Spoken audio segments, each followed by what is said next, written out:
Douglas sitting by the fire. You can see the shadow on it, but you also see this is spilling out over the end because we need to add the mat to Douglas, which is sitting there. It works just the same way as did with the fireplace.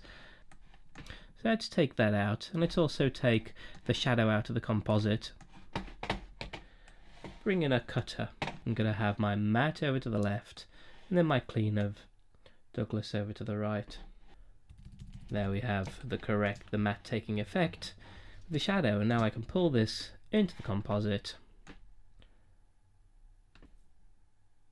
So here's my matte painting for Douglas.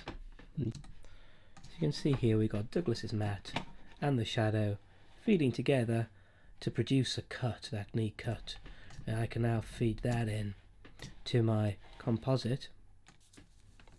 So the opacity I want to bring right down, and I can do that in my actual shadow element just by clicking on here, bringing up the layer properties, and in the advanced tab right at the bottom we've got opacity, so I can dial that down to maybe 40%. I want to add a blur now. I've just got one here. It goes into the right hand element from that cutter.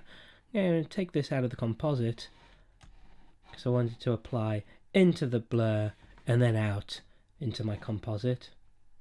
And go into the properties by selecting this square box to change the blurriness. And by dialing this up, you don't need to do it much.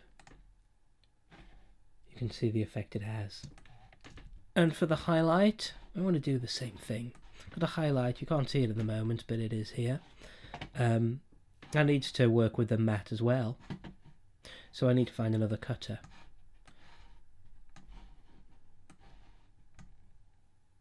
To do exactly the same thing, to cut the highlight into the matte, then out into our composite, and there you are, you see it. I actually think from the hot fire, what is going to help is a little glow. So I pulled a glow in. We could go on adding other elements to this, other rim lights around the basket, but I'm going to leave it there. I think it sort of shows the basics, and you know, I don't want to overclutter this painting. I think that's everything that's needed. Let's have a little play. You can almost feel the heat of that. So there we have it.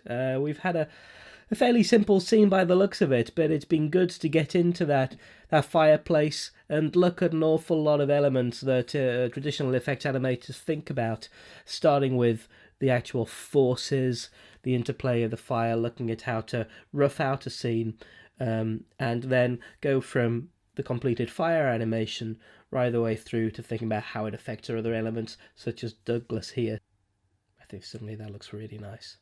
I hope you've enjoyed watching. I've enjoyed spending this time looking over special effects. Gosh, I haven't animated effects in a little while, and wow, it just makes me realise just how much I love this art form. So just doing this tutorial makes me realise I must do some more special effects.